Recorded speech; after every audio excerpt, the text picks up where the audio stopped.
Cuisine Yannick TV nde makambo. Cuisine Yannick TV, maman de 3 garçons, maman de 3G. Na kati ya chaîne Cuisine Yannick, solution ya tout sur tout.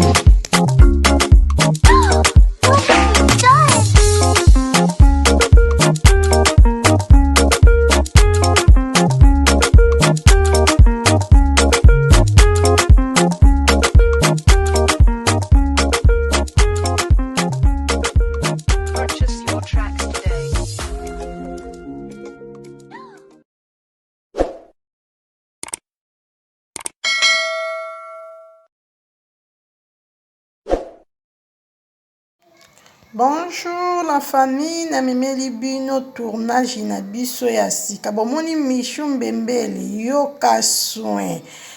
Na kati ya SB mama na biso emoko sila bisalu beka mwasi ya propre. Bomoni mama Kulutu Teresa, bomoni Linda Coach, bomoni Michou Mbembeli.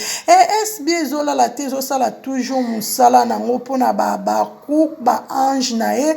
Bozala toujours branché, bozala wana poto consommer ba film na biso. Mama na biso azolambela biso biloko ya bio na bio. Wana na cadre ya tournage bozomona bango ndenge kaka bazongenga. Balobi na SB nde makambu sila bisalu umela bekam.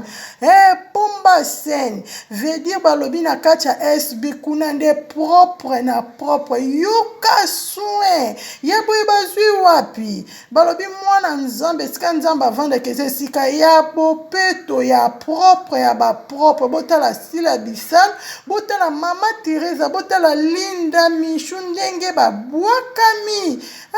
Ba bote ba bebe ba ange. Lomba mitu manangai zambia kaka nijelo kumela miso bazo prepare biloko ya bio na bio. Baba kuku lomba mitu manangai kosi na yuda. Lomba mitu manangai zapalona. Mubundeli nangai yendo longisa kangai. Tango banguna bakoluka ngai yendo bomba kangai. Tango banguna bakoluka